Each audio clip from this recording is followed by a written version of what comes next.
Hola, bienvenidos. Este es el grupo número 4 que está compuesto por José Daniel Pérez Ortiz, Onili Valera, Pedro Luis Rosario Domínguez, Raúl Emanuel Luna Pérez y Luis Alfredo Pascual Polanco. Estaremos hablando acerca de la unidad 7, que abarca el entorno del comercio electrónico, tanto legal, ético y la emisión de impuestos. Para empezar, es clave introducir qué es el comercio electrónico y por qué necesita un marco legal. El comercio electrónico implica la compra, venta, pago y distribución de bienes y servicios a través de medios electrónicos, como el Internet. Esto representa nuevos retos legales que regulan las actividades comerciales que se realizan por medios electrónicos como Internet, apps y plataformas digitales, entre personas, países y empresas. Esto es importante y sugiere marcos normativos para poder garantizar la seguridad jurídica en las transacciones digitales, proteger a los consumidores y proveedores, facilitar el comercio transfronterizo, prevenir delitos como fraude electrónico y cibercrimen y equiparar la validez de los documentos electrónicos con los documentos físicos. Ahora estaré abarcando lo que es el marco jurídico global. ¿Qué es el CMUDMI? Es la Comisión de las Naciones Unidas para el Derecho Mercantil y Internacional.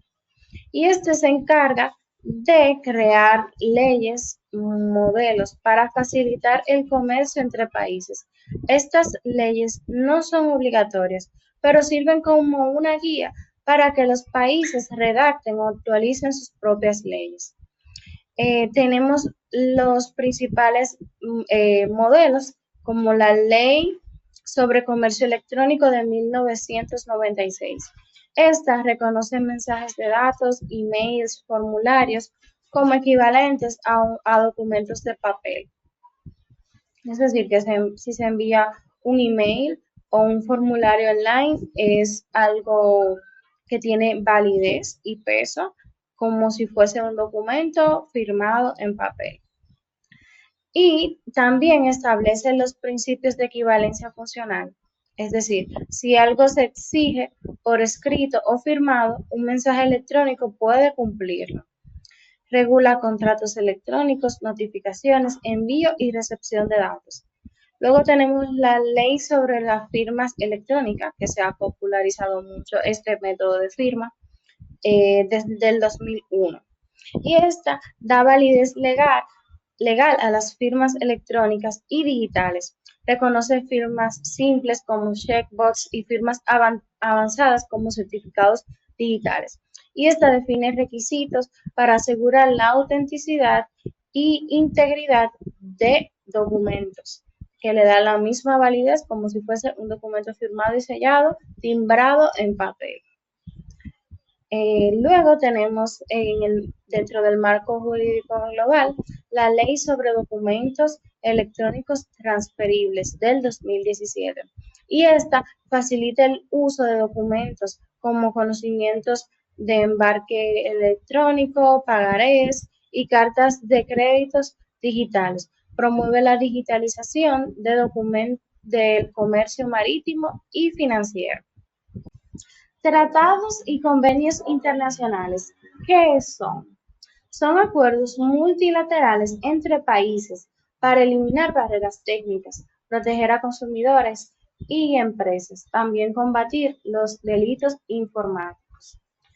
Eh, un ejemplo clave es el Convenio de Budapest del 2001, que fue el primer tratado internacional acerca de delitos informáticos y define accesos legales, fraudes, ataques a sistemas. También promueve la cooperación entre países para investigar ciberdelitos y 67 países firmantes ya adoptan este tratado, este convenio. Luego tenemos el acuerdo de la OMC o Organización Mundial del Comercio. Este regula el comercio internacional. Aunque no tiene un tratado exclusivo de e-commerce, su acuerdo general de servicios y otros anexos abordan barreras técnicas, impuestos digitales y flujo de datos. Por último, tenemos el Tratado de Libre Comercio. Muchos tratados de libre comercio modernos incluyen capítulos sobre comercio digital. Por ejemplo, entre Estados Unidos, México y Canadá, que reconoce las firmas electrónicas entre sus países, protege el flujo de datos fronterizos y evita requisitos injustificados de localización de datos. También tenemos las normativas regionales. ¿Qué son? Las normativas regionales son normas o reglamentos que aplican a grupos de países o una región específica y armonizan sus leyes para facilitar el comercio digital. Un ejemplo clave de esto es el Reglamento General de Protección de Datos, que desde el 2018 regula cómo se recopilan y almacenan los datos personales y obliga a las empresas fuera de la UE para cumplirlos si procesan datos de ciudadanos europeos. Esa es la Unión Europea. Y, por ejemplo, si una tienda en Latinoamérica vende a europeos, debe seguir este reglamento. Luego tenemos las directrices de la OCDE para protección del consumidor en el comercio electrónico. Y esto le da recomendaciones a diversos países para que protejan a sus consumidores, aseguren información clara sobre precios, devoluciones y garantías, también promuevan mecanismos de resolución de disputas. Y por último tenemos el reglamento de APEC, el Foro de Cooperación Económica entre Asia y el Pacífico. Este tiene como principios de privacidad que sirven como modelo para países del Pacífico y promueven transferencias de datos seguras y estandarizadas. También tenemos las normas técnicas internacionales. ¿Y qué son? Son estándares técnicos y de seguridad creados por las organizaciones internacionales como ISO o IEC para proteger datos, asegurar la confidencialidad y autenticidad de transacciones y estandarizar prácticas técnicas en todo el mundo. Estas normas son famosas y le dan mayor reconocimiento y seguridad a las empresas que la aportan. Tenemos la ISO 27001, que es una norma de gestión en la seguridad informática y define cómo una empresa protege los datos, identifica riesgos y establece controles. Luego tenemos la ISO 27002, que es Código de Buenas Prácticas para Seguridad en las Empresas. Y por último tenemos las normas de infraestructura de clave pública PKE. Estas son bases para el uso de certificados digitales y firmas electrónicas seguras y sustentan la validez de las firmas digitales reconocidas por las Naciones Unidas. Ahora les estaré hablando acerca del marco jurídico dominicano. En República Dominicana, el país ha adoptado estos estándares internacionales y entre ellos tenemos la ley número 126-02 del 2002 sobre el comercio electrónico, documentos y firmas digitales. Esta regula el uso de mensajes de datos y documentos electrónicos, reconoce la firma digital como equivalente a la firma manuscrita y da validez legal a transacciones electrónicas. Luego tenemos el decreto 335-03, que establece requisitos técnicos para la certificación digital bajo la autoridad de Indotel, lo que garantiza seguridad y trazabilidad en los intercambios de información electrónica. También esta se complementa con la ley 172-13 sobre la protección de datos personales en medios digitales. La Constitución Dominicana, en su artículo 52, protege los derechos de los autores y creadores, y la adhesión al Convenio de Budapest sobre ciberdelincuencia fortalece la cooperación judicial internacional. Gracias a este entorno jurídico, el comercio electrónico puede desarrollarse de manera segura, confiable y con reglas claras. Esto beneficia tanto a las empresas como a los consumidores y es clave para construir una economía digital y sostenible. Bien, luego de ver lo que fue el entorno jurídico del negocio electrónico, ahora lo que vamos a ver es el uso y la protección de la propiedad intelectual en el comercio en línea. Lo primero que debemos de tener claro y tener bien en cuenta es qué es la propiedad intelectual.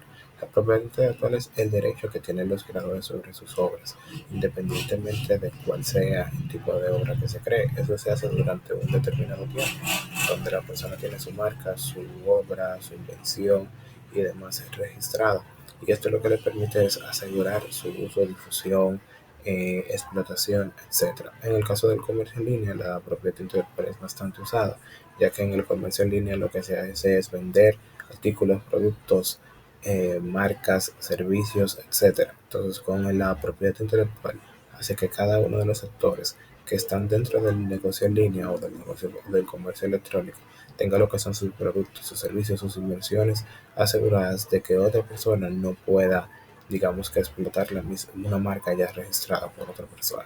Vamos ahora a ver distintas formas cómo estas son usadas y cómo eso está siendo regulada en distintos países. Bien, ahora vamos a ver lo que es la propiedad intelectual en línea, o sea, cómo esta es utilizada o cómo esta aplica a lo que son los negocios en línea. La propiedad intelectual aplica en lo que tiene, digamos, que lo que es los negocios en línea, distintos retos. Los retos que esto abarca es que pueden tener lo que son copias no autorizadas de productos de marcas, como canciones, libros, etcétera. Lo que es una piratería en línea, se replica una obra ya creada, ya registrada, y la difusión de material o la difusión de contenido de forma masiva y no autorizada. Entonces esos son los distintos retos que el negocio electrónico tiene o que el negocio en línea tiene para lo que es aplicar a la propiedad intelectual, ya que si se busca crear o tener un negocio en línea fructífero, se debe asegurar lo que es la propiedad de los creadores, donde estos sean los que se vean beneficiados de sus obras, de sus productos, de sus servicios, o que puedan venderlas ahora para que otra persona la explote, pero que sea de una forma legal, de una forma autorizada, donde no se vean, digamos que, flageados sus derechos sobre sus marcas o sobre sus productos. En la normativa europea se tiene lo que es decir, por la Unión Europea, España, países nórdicos, se tiene lo que son creados una directiva de derecho de autor en el mercado único digital, que es conocida como la ley 2019-790, que es la que busca, digamos que, avalar o proteger digamos que la propiedad del autor sobre sus obras en el mundo digital, ya sea que éste pueda venderlas, ya sea que éste pueda distribuirlas, etcétera.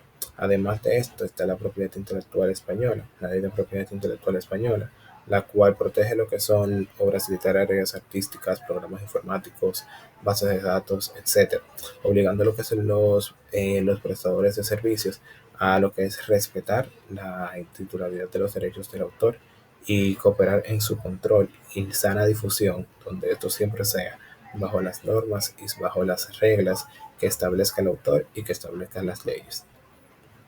En este caso, estas normativas proponen e incluso prevén lo que son sanciones penales y civiles ante la difusión ilícita de estos contenidos, y lo que hace es fomentar códigos de adopción sectoriales. ¿A qué se refiere con códigos de adopción o códigos de conducta sectoriales?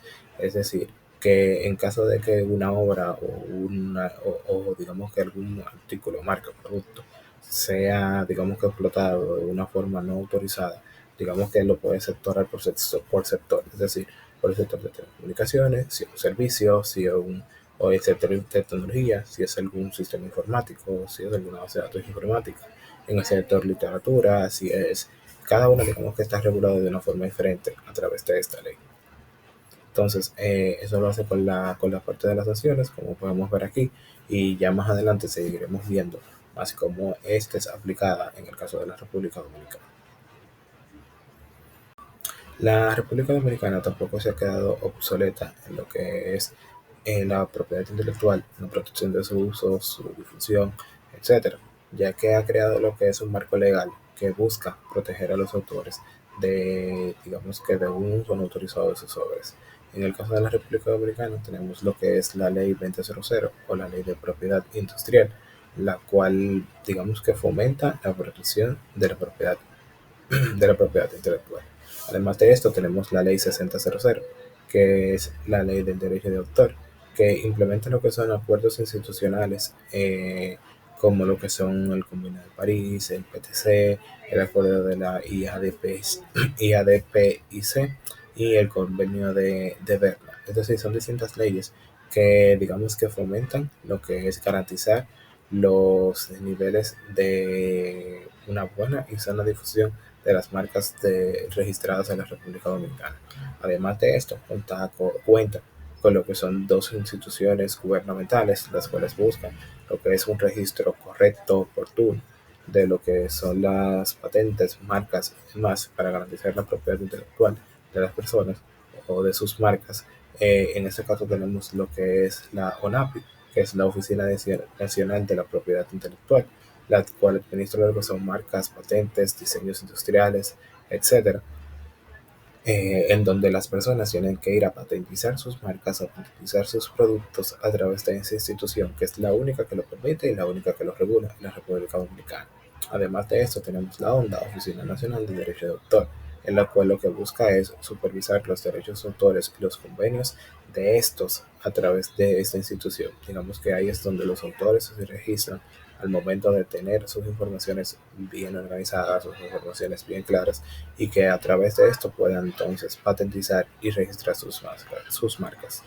Luego tenemos lo que es que el derecho de autor está en la República Dominicana garantizado en lo que es el artículo 52 de la Constitución Dominicana, donde dice que los derechos exclusivos de los creadores sobre sus inventos, sobre sus ideas, inventos, marcas registradas y signos distintivos están registrados o están garantizados por este artículo.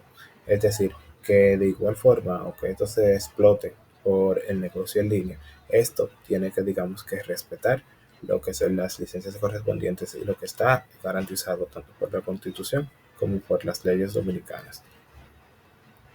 Digamos que también en el caso de la República Dominicana, cuando se infringen algún tipo de estos de acuerdos o de estas leyes, tenemos la ley 5307, que es la ley sobre delitos de alta tecnología, la cual en su artículo 25 dispone de lo que son las infracciones o las sanciones que se le aplican para aquellas personas que a través del comercio electrónico inflijan las leyes anteriormente mencionadas, donde se le digamos que se propiciarán penas de acuerdo a el tipo de violación que estos puedan, digamos que influir, el tipo que estos puedan cometer, que estos puedan influir, ya sea como compartir archivos pirateados, falsificar marcas de plataformas en plataformas digitales y de e-commerce, y difundir lo que son contenidos sin autorización, sea vía streaming, sea vía videos de YouTube, etcétera. Digamos que todo esto, más tratados internacionales, son los que la, el, garantizan lo que es la propiedad intelectual y en el comercio electrónico de la República Dominicana.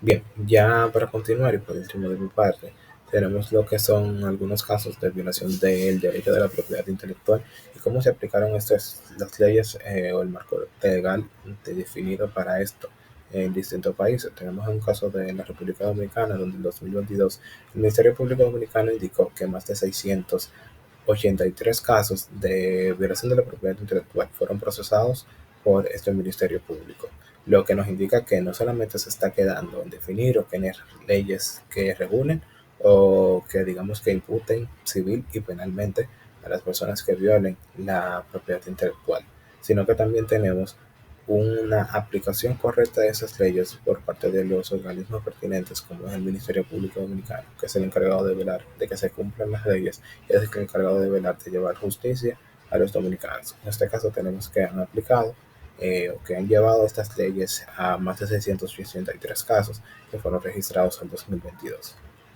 Y también tenemos lo que fue en el 2024 en España, donde se dictó a través de un juez español, se dictó lo que es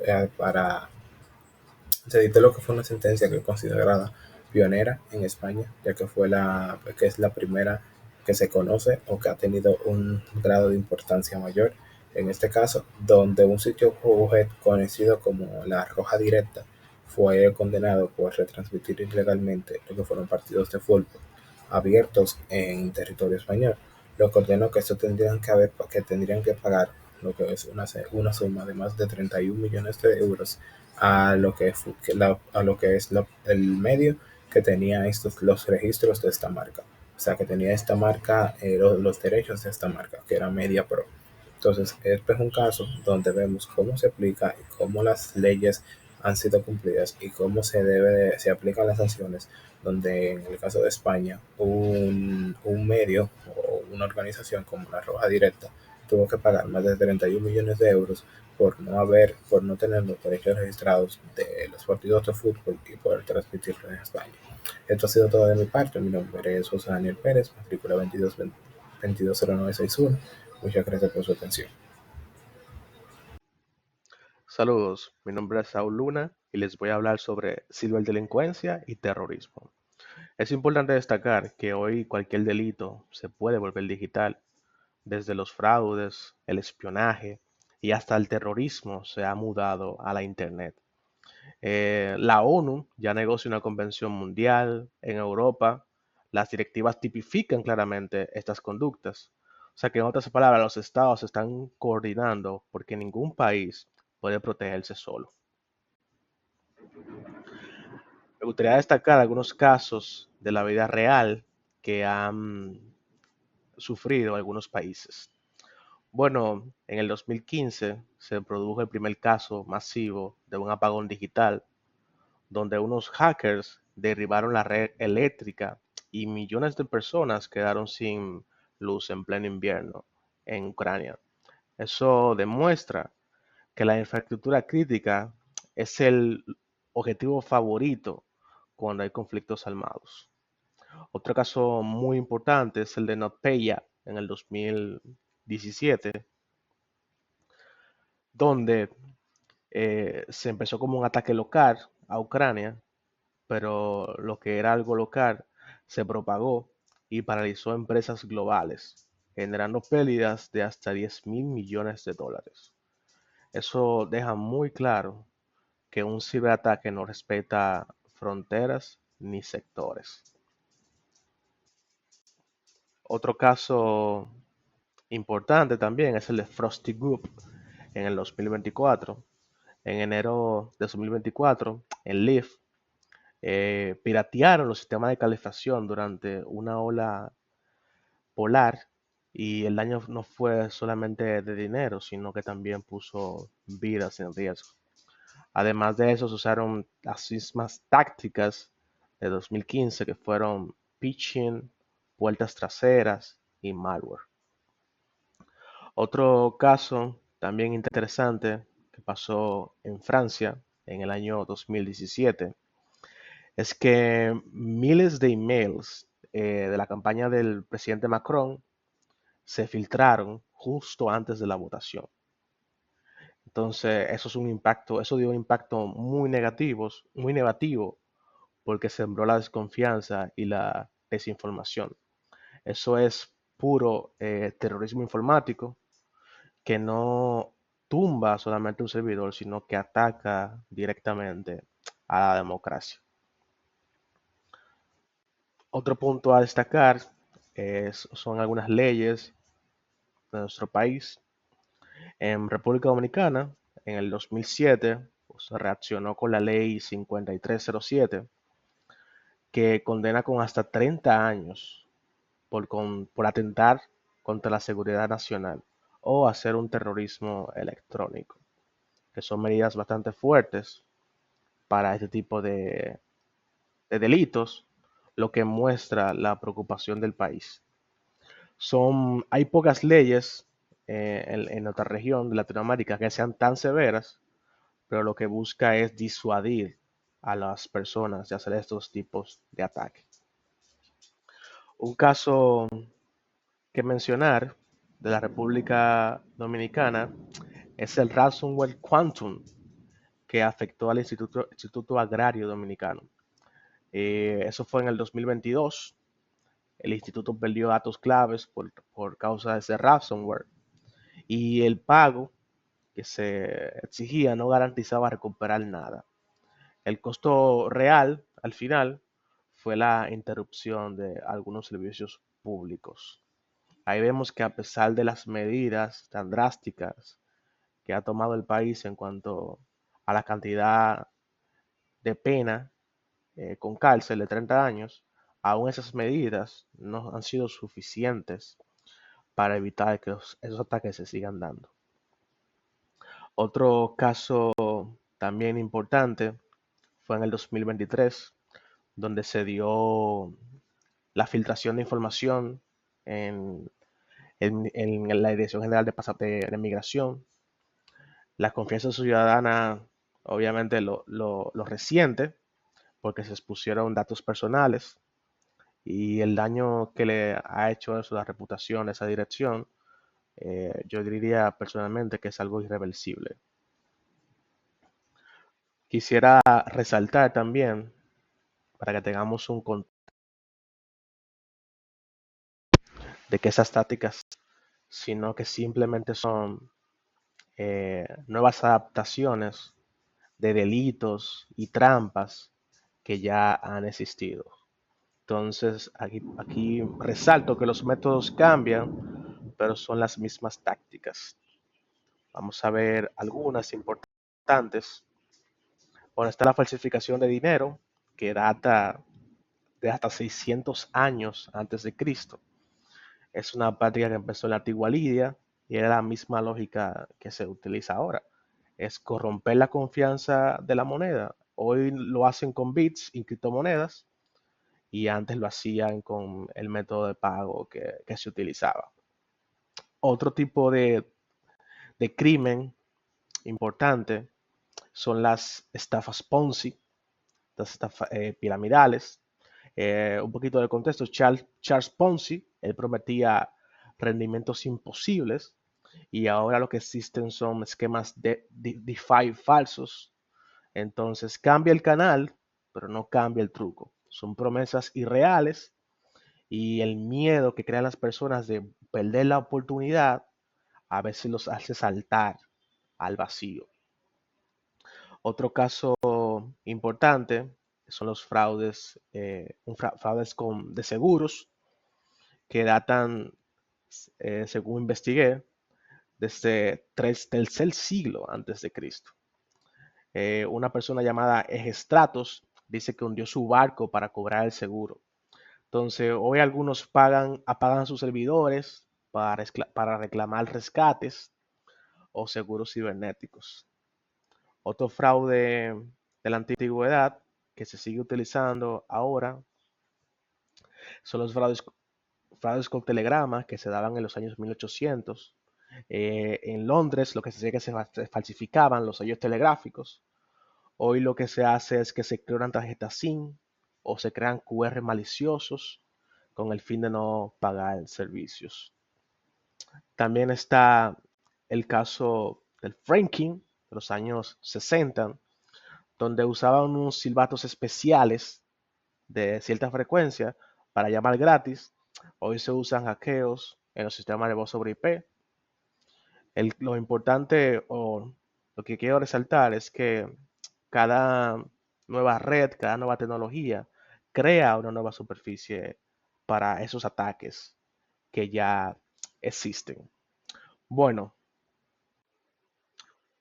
bueno, también está algo muy curioso, es el robo de identidad histórica. Un señor llamado Perkin Warbeck en el siglo XV se presentó como el príncipe Enrique Tudor, reclamando el trono británico. Así, iniciando una serie de tácticas reprochables que aún hoy en día, con el tema de las redes sociales y de las tecnologías digitales, se ha hecho más fácil de replicar. Bien, entonces en síntesis, las amenazas digitales amplifican riesgos antiguos y exigen cooperación global, marcos legales que sean robustos y, muy importante, una cultura de ciberhigiene diaria. Esto es algo que no es de un día, sino que es algo continuo. Siempre hay que estar manteniendo los sistemas, hay que poner atención a las regulaciones y hay que siempre estar un paso más adelante de los ciberatacantes. Si no, el próximo incidente puede ser aquí y ahora. Gracias. Cuestiones éticas en el comercio electrónico.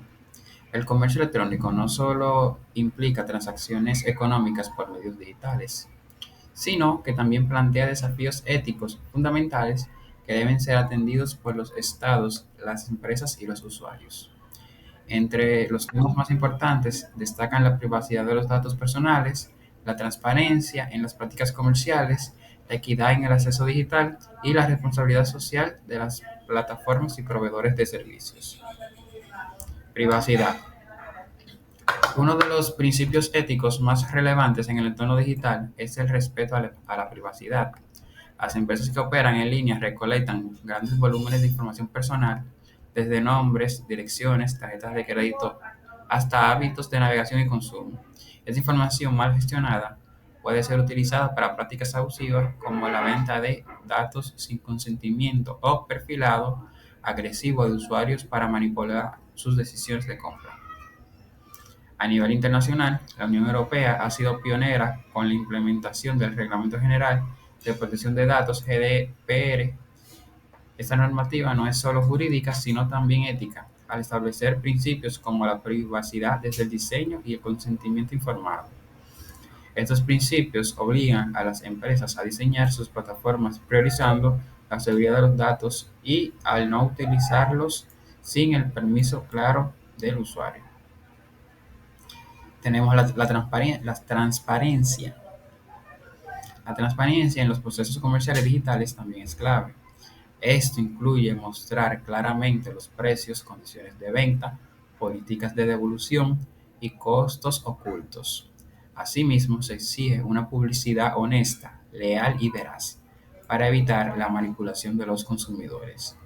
Las plataformas deben evitar tácticas engañosas como promociones falsas o condiciones contractuales ocultas. En España, los códigos de conducta promovidos por la Agencia Española de Protección de Datos, AEPD, y otros organismos reguladores recomiendan que los prestadores de servicios digitales se adhieran a principios éticos que fomenten la equidad y la transparencia, así como mecanismos de arbitraje electrónico para resolver disputas de forma justa. Ética en RD. En la República Dominicana, aunque todavía no existe un código de ética específico para el comercio electrónico, se han dado pasos importantes en esa dirección. Instituciones como Indotel y Proconsumidor han publicado una guía de protección al comercio electrónico, la cual recomienda prácticas éticas básicas como garantizar la seguridad de los pagos electrónicos, evitar el uso indebido de datos personales, proveer información clara sobre productos, términos y condiciones, ofrecer canales efectivos para quejas y reclamos. Además, se ha propuesto un sello de certificación digital que distinguirá a las empresas locales que cumplen con estándares éticos, contribuyendo así a generar confianza entre los consumidores y elevar la calidad del comercio electrónico nacional. Reforma legal y nuevas políticas. En octubre del 2023, el gobierno dominicano anunció reformas a la Ley 1723-13 sobre la protección de datos personales, así como a la Ley de Ciberdelitos. con el objetivo de fortalecer los derechos digitales de los ciudadanos. Estas reformas incluirán también una nueva ley de ciberseguridad, lo que permitirá adaptar el marco legal a las nuevas amenazas éticas del entorno digital. Adicionalmente, iniciativas como la Estrategia Nacional de Inteligencia Artificial abordan desde un enfoque ético el uso de las tecnologías emergentes para evitar abusos en el tratamiento automatizado de datos personales, la discriminación algorítmica o el uso opaco de inteligencia artificial de decisiones comerciales. Equidad, inclusión y responsabilidad social. La equidad es otro valor ético que implica garantizar que todos los consumidores, independientemente de su nivel educativo, género, discapacidad o condición económica, tengan acceso justo a las plataformas digitales. Esto exige un diseño web accesible, atención al cliente adecuada y condiciones de servicio comprensibles. Asimismo, se debe evitar la publicidad engañosa y la especulación de precios, prácticas que suelen afectar especialmente a los sectores más vulnerables. En este sentido, el Estado ha desarrollado programas de alfabetización digital para reducir la brecha tecnológica, permitiendo que más personas puedan participar de forma segura y consciente en la economía digital. En resumen, podemos decir que el comercio ético no solo depende de leyes, sino también de valores. Las empresas deben actuar con responsabilidad social, los gobiernos deben garantizar derechos digitales y los ciudadanos deben estar informados para exigir prácticas justas. La ética en el comercio digital es un componente vital para generar confianza, reducir los riesgos del entorno virtual y lograr un ecosistema digital más justo y sostenible para todos. Buenas tardes, yo estaré hablándole acerca de la fiscalización e impuestos en el comercio electrónico. La fiscalidad del comercio electrónico ha adquirido un papel crucial global debido al crecimiento exponencial de las transacciones digitales. Ya últimamente todo lo compramos a través de una plataforma web. Este modelo de comercio ha desplazado en gran medida al tradicional, lo que ha obligado a los estados a adaptar sus marcos fiscales para evitar la evasión de impuestos y asegurar así una competencia equitativa entre empresas digitales y empresas físicas. A nivel internacional, en la Unión Europea, desde julio del 2021, se implementaron nuevas reglas del IVA para el comercio electrónico. El IVA en la Unión Europea vendría siendo el ITEVIS aquí en República Dominicana. Estas reglas buscan eliminar la ventaja fiscal que tienen muchos vendedores extracomunitarios, quienes podían vender sus productos sin cobrar IVA, generando una competencia desleal ante empresas locales que sí tienen que vender su producto pagando IVA. Ahora, todo proveedor independiente de su ubicación debe aplicar el IVA del país de destino del consumidor. Además, se creó el sistema One Stop Shop o OSS que permite que a las empresas declarar el IVA de todas sus ventas dentro de la Unión Europea desde un único país miembro, simplificando el cumplimiento tributario y haciéndolo así más sencillo para estas empresas.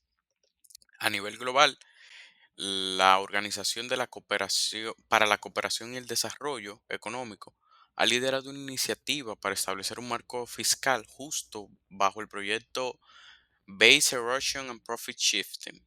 Este proyecto promueve que los impuestos sobre servicios digitales se cobren en el país donde se encuentra el consumidor y no en el país donde la empresa tiene su sede. Con esto, busca combatir la elusión fiscal por parte de los gigantes tecnológicos que declaran ingresos en países con baja carga tributaria.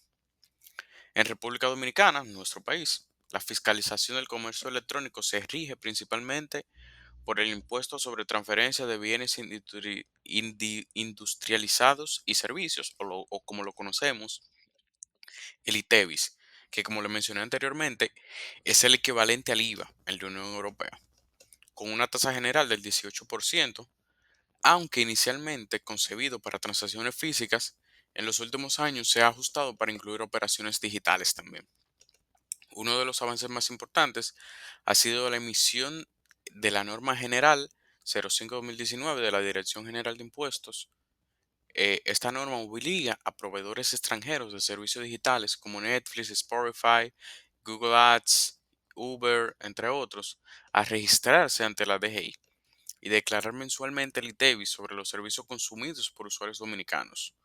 Un aspecto clave de esta regulación es que prohíbe trasladar el impuesto al consumidor.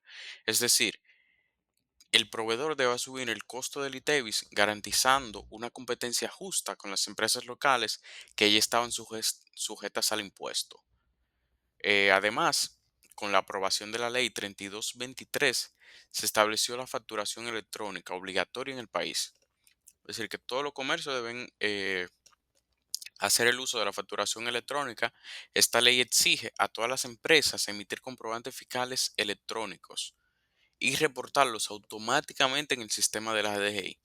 Esta medida mejora significativamente la trazabilidad de las transacciones, facilita las auditorías fiscales, reduce la evasión, que entiendo yo que fue el punto principal por el cual la DGI quiso implementar esta medida para así evitar la evasión de impuestos, de transacciones que realizan las empresas, que muchas veces le gusta realizar la transferencia o en efectivo o por fuera para así evitar tener que declararla y pagar impuestos sobre ella.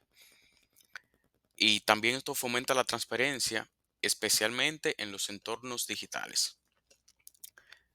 La fiscalización del comercio electrónico es muy importante y también representa algunos retos o tiene algunos retos, como lo son la fiscalización de marketplaces internacionales, ya que muchas plataformas extranjeras actúan solo como intermediarios y no recaudan ni remiten impuestos en República Dominicana.